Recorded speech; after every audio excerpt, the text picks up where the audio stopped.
তাহাজ্জুদের অনেক ফজিলত, অনেক ফজিলত। আল্লাহ নবী সাল্লাল্লাহু আলাইহি ওয়াসাল্লাম বলেছেন, আশরাফু উম্মতি হামালাতুল কোরআন ওয়া আসহাবুল লাইল। আমার উম্মতের সর্বশ্রেষ্ঠ সম্মানী মানুষ তারা যারা হামালাতুল কোরআন, যারা কোরআন হৃদয়ের মধ্যে ধারণ করে এবং যারা রাত্রি জেগে নামাজ পড়ে। নবীজি বলছেন, আলাইকুম বিকিয়ামিল লাইল, তোমরা তাহাজ্জুদ নামাজ পড়ো। কি হবে তাতে? চারটা লাভ হবে। নবীজি বলছে, ফাইন্নাহু দাবুস সালিহিনা ক্বাবলাকুম, তোমাদের পূর্বে যত নেক আল্লাহর বান্দা ছিল তাদের চিরাচরিত অভ্যাস তাহাজ্জুদ, তুমিও সেই আউলিয়াদের কাতারে শামিল হবে। 2, অহুয়া কুরবাতুন লাকুম ইলা রাব্বিকুম, তাহাজ্জুদ তোমাকে আল্লাহ তাআলার একদম ঘনিষ্ঠ বানায় দিবে। 3 নাম্বার, ও মুকাফফারাতুন লিসাইয়্যাত, তোমার গুনাহগুলো মিটাইয়া দিবে। 4 নাম্বার, ও মানহাতুন আনিল ইসমি, তোমাকে গুনাহ এবং নাফরমানি থেকে বিরত রাখবে। আচ্ছা, আর কি লাগে? আর কি লাগে? তাইলে এই জন্য তাহাজ্জুদের আমল যারা আলহামদুলিল্লাহ এখানে বসছেন নামাজি, বাবা জরুরি বিষয় হলো 5 ওয়াক্ত নামাজের পরে তাহাজ্জুদ। সাইয়েন আবার কিন্তু ক্ষুদা ওভার টাইম করেন না, অফিস টাইমও করেন, বোঝেন না কথাটা? 4টার পরে ওভার টাইম করে সে, আগে 8টা থেকে 4টা অফিস টাইম করেছে নাকি? শবে বরাতের নামাজের মতো এটা বানাইন না। আমার দেশে তো 3-4 দিন আগের থেকে কয়, হুজুর নামাজটা কোন দিন? ঢাকাইতে কয় নামাজ কোন দিন বলে। তুই বেটা ঢাকাইতে না বেটা, তুই বেটা কি নামাজ কোন দিন বেটা? শবে বরাতের নামাজ কোন দিন? হেতেরে কইতাম শবে বরাতের নামাজ কোন দিন? নামাজ কোন দিন? তাই নামাজ পড়বো আর আমরা সিরিয়াস আবার এটা নতুন নামাজই আইছে আবার। আরে বাপরে, ওরা নামাজ পড়বো, সুবহানাল্লাহ, খামখেয়ালি কথা। ওরা নামাজ শবে বরাতের নামাজ পড়বো, এক রাইতে খোদারে নামাইলে। এটা তো নফল আমল, তো নফল তো সে করে, ওভার টাইম অতিরিক্ত তো সে করে, ফরজ জিম্মাদারি যে কি করে। এই জন্য 5 ওয়াক্ত নামাজ পড়া, সাথে তাহাজ্জুদ নামাজ অভ্যস্ত হওয়া ইনশাআল্লাহ। হিম্মত করলে বাপ, আমি আবারও অনুরোধ করছি, বলছি শুরুতে, এই জন্য চেহারার দিকে তাকাইয়া শুনেন, দিলের মধ্যে নিয়ত করেন। আরে কয় কিরে হুজুর, সবাই পারলে আমি পারতাম না কেন? পারবো না কেন? আমি ভালো হব না কেন? আমি জীবনটা নষ্ট করব কেন? কেন বরবাদ করে দিব? কেন নষ্ট করে দেব? আরে ভাইয়া, কি লাভ? পরের নারী দেখে লাভ কি? অশ্লীল ছবি দেখে লাভ কি? কোন শখটা মিটছে কোন? কতক্ষণের অস্থিরতা ছাড়া, কতক্ষণ অস্থিরতা ছাড়া, পেরেশানি ছাড়া আর হইছেটা? এই টেলিভিশন, এই নাটক, সিনেমা, এই নাজায়েজ ছবি, মোবাইলের অস্থির দৃশ্য দেখে খুব বেশি আমরা কি পাইলাম? কিচ্ছু লাভ, শুধুই কেবল অস্থিরতা বাড়ে, শারীরিক সক্ষমতা কমে, যৌন চাহিদা, যৌন ক্ষমতা কমে যায়, শরীর নিস্তেজ হয়ে যায়, আখেরাত বরবাদ হয়ে যায়, আখেরাত বরবাদ হয়ে যায়। গুনাহ চেহারা কালো করে দেয়, অন্তর অন্ধকার করে, শরীর দুর্বল করে দেয়, রিজিক কমিয়ে দেয়, মানুষের অন্তরে ঘৃণা তৈরি। এই 5টা কথা। এই জন্য দয়া করে গুনাহ ছেড়ে দেই, রাত্রিবেলা জাগার অভ্যাস করি, আল্লাহ তৌফিক দান। 2 নাম্বার হলো ওয়ারাত্তিলিল কুরআনা তারতিলা। আল্লাহ তাআলা বলছেন, বন্ধু, সাথে বিশুদ্ধ মনোযোগের সাথে স্পষ্টভাবে শুদ্ধ করে কোরআনুল কারীম তেলাওয়াত করো। এই দ্বিতীয় আমল হলো বিশুদ্ধ কোরআন তেলাওয়াত। দ্বিতীয় আমল কি বলেন? 3 নাম্বার, ওয়াযকুর ইসমা রাব্বিক। 3 নাম্বার আমল হলো সর্বদা আল্লাহ তাআলার জিকির করো। এই আমল হলো 3টা। প্রথম 3টা, রাত্রি জেগে তাহাজ্জুদ, বলেন তো।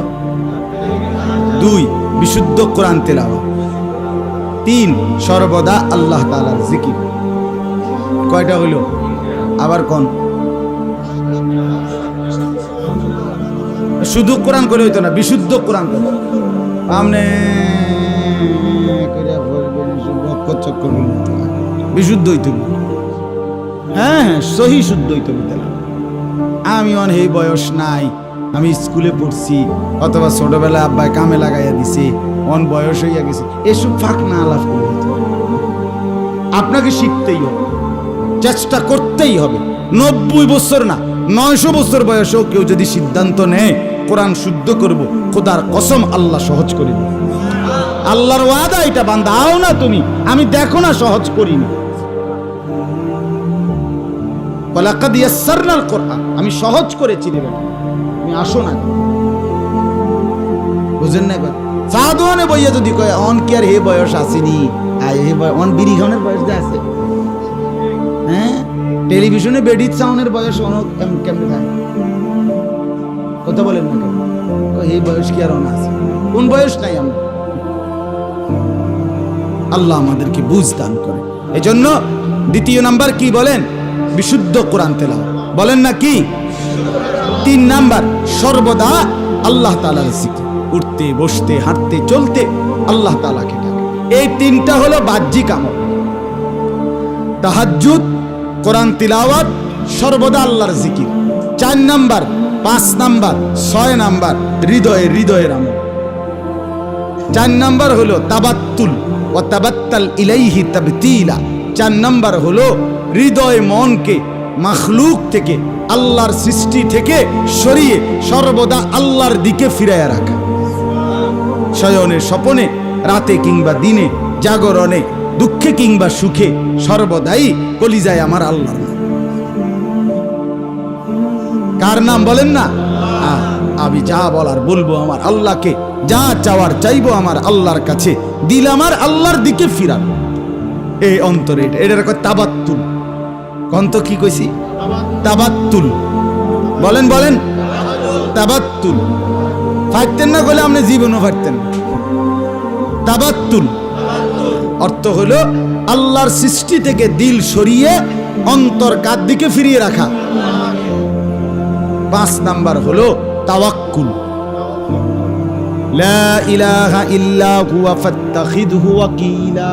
এই যে তাওয়াক্কুল, সারা আল্লাহর উপরে ভরসা, আল্লাহই করবে, আল্লাহ করেন ওয়ালা জাত, শুধুই আল্লাহ, শুধুই আল্লাহ। তাওয়াক্কুল করা, সর্বদা আল্লাহর উপরে কি করা? তাওয়াক্কুল করা। এটা হলো তাওয়াক্কুল, এটাও অন্তরে থাকতে হবে। 6 নাম্বার সবর। ওয়াসবির আলা মা ইয়াকুলুন। এই সবর সর্বাবস্থায় কি করা? সবর করা, সবর করা, অধৈর্য করা। আজকে 3 দিন খোদারে কইতে আসি, কোনো আওয়াজ নাই। বুঝেন না কথা? আরে বাপরে, 3 দিন কইতেছে, বুঝেন না? কইতে কইতে হুজুর আজ 2 সপ্তাহ ধরে কইছি, পুরো লড়সর দেখি না। না, সবর কর। কারণ আমি যদি 30 বছরও কিছু না পাই, তবুও আমি যাকে ডাকতে হবে সে তো আমার আল্লাহ। রাগ করে আর কে আছে? মনে করেন আমার 4 ছেলে দুনিয়া থেকে বিদায় নিছে, আমারে আল্লাহ 30 বছর সন্তান দিল না, তো এরপরে রাগ করে ডাকার জন্য আর কে আছে? আর কে বইয়া রয়েছে কোনা নেই? তাহলে সুখে কিংবা দুঃখে, পাই বা না পাই, সবর ছাড়া আমাদের কাছে আর বিকল্প কিছু আছে? আল্লাহকে ডাকা ছাড়া উপায় আছে কি? এই জন্য শেষের 3টা হলো অন্তরের ব্যাপার। তাবাত্তুল, তাওয়াক্কুল, সবর। বলেন তো, তাবাত্তুল, তাওয়াক্কুল, সবর। আবার বলেন। পারতেন না কেন? কথা বলেন না কেন? না পারার কি আছে? পারবেন ইনশাআল্লাহ। তাহলে 1 নাম্বার কি বলেন? না, তাহাজ্জুদ। 2 নাম্বার কি? 3 নাম্বার কি? সর্বদা আল্লাহর। 4 নাম্বার কি? তাবাত্তুল কইলে আপনি মনে আইব তো কথাটা গীতা, মানে আল্লাহর সাথে কি রাখা সম্পর্ক। 5 নাম্বার কি? তাওয়াক্কুল। 6 নাম্বার কি? খিচুড়ি আছে নি নাকি? না, আপনারা খিচুড়ি খাওয়ার মতো উপযুক্ত, কারণ কইতে পারছেন আপনারা খাইতেন নাকি মানসিনি খাবেন। আল্লাহ আপনার করে তৌফিক দান করেন। বিশেষ করে বললাম সুন্নাতের উপরে আমল করেন। ছেলেদেরকে বলি বাবা শরীর পবিত্র রাখেন, হ্যাঁ, টয়লেট পেপার ঢিলা কুলুক ব্যবহার করেন, মেসওয়াক করেন, নিজের জীবন সুন্দর করেন। আল্লাহ তাআলা আমাদেরকে তৌফিক দেন, কবুল করেন, আমিন। এই জামিয়া মাদানিয়া মাদ্রাসা আলহামদুলিল্লাহ এই ছোট্ট টিনের ঘরে ছেলেদেরকে পড়াইতেছে, কষ্ট করে। আমি আরো একবারও আসছি, তখনও দেখছি টয়লেট, বাথরুম, ওযু, ইস্তেঞ্জা, খাওয়ার জায়গা সব মিলে এই কষ্ট করে আসলে চালায়। দেখেন, আমি খুলনা এক চিল্লা সময় লাগাইছিলাম গত বছর। তো খুলনা ইউনিভার্সিটিতে, খুলনা প্রকৌশল ইউনিভার্সিটিতে, খুলনা মেডিকেল কলেজে, 3 জায়গাতেই আমরা জামাত ছিলাম, ঠিক গেছি। তো 3টা ইউনিভার্সিটিতে প্রত্যেকটার মধ্যে জায়গার পরিমাণ হলো 117 একর করে। 117 একর খুলনা ইউনিভার্সিটির জায়গা ওনারা বললেন। 117 একর, 1 একর হলো 100 শতক। আর এখানে কত? 400 শতক নাকি?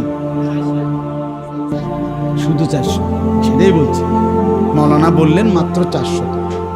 তাহলে এইরকম কওমি মাদ্রাসাগুলো জায়গায় জায়গায় অল্প কদ্দুর জায়গা নিয়ে কষ্ট করে আপনাদের মুসলমানদের আখিরাতের পুঁজি সংগ্রহের জন্য ঈমান আমলের খেদমত করতেছে। বাস্তবতা এটা। আমরা যদি এমন একটা বড় সড়ো সারা বাংলাদেশের সবগুলো কওমি মাদ্রাসার জায়গা একত্র করলেও এরকম 1-2টা ইউনিভার্সিটির জায়গার কাছাকাছি হবে। কথার কথা ধরে নিলাম আর কি। আর সারা বাংলাদেশে ইউনিভার্সিটি তো খুলনায় এই 3টে, আর বাংলাদেশে আর তো নাই। তাইলে বলে, তাইলে কত বড় বড় জায়গা। তাইলে বুঝাইলাম এই ছোট্ট জায়গার মধ্যে কষ্ট করে দিন শিখাইতেছে। আমাদের উচিত আমরা আমাদের সর্বোচ্চ ভালোবাসা দিয়ে এই অল্প কদ্দুর সহযোগিতা করলে আপনার 500 টাকা, আপনার 1000 টাকা, আপনার 1 বছরের কোনো ব্যয় না। আপনার 6 মাসের ব্যয় খরচ 500 টাকা না। এটা খুব কঠিন কিছু না। নিজের প্রয়োজন থেকে কষ্ট করে 1000 টাকা আলাদা করে দিলে, 500টা টাকা আলাদা করে দিলে খুব বেশি গায়ে বাজবে না, কিন্তু আখেরাত নতুন করে সুন্দরভাবে সাইজা যাবে, আখেরাতে লাভবান হবে।